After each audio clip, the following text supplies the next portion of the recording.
மரத்தை நேசியுங்கள், அதை அழிக்காதீர்கள், அது உங்களை நேசிக்கும். மண், மரம், மலர், மழை இவைகளால் நம் வாழ்க்கை உயரும்.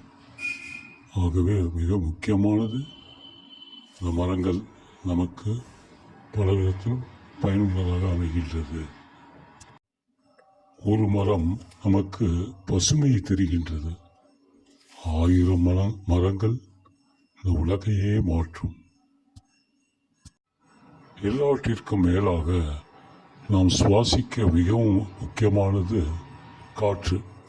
அந்த காற்றை சுத்தமான காற்றாக தரக்கூடியது மரங்களே.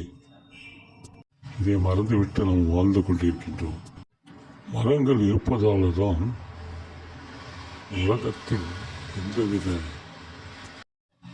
இயற்கையான காற்றுகளை சுவாசிக்க முடிகிறது. மனிதன் நீண்ட காலம் உயிர் வாழ்வதற்கு இந்த இயற்கையான மரங்களிலிருந்து வரக்கூடிய காற்று நமக்கு கடவுளால் அளிக்கப்பட்ட மிகப்பெரிய வரப்பிரசாதமாகும். இதை நாம் மறந்துவிட்டு வாழ்ந்து கொண்டிருக்கின்றோம். திரும்பவும் அந்த வாழ்க்கைக்கு செல்வோம். மரங்களை பாதுகாப்போம். நன்றி. வாழ்க.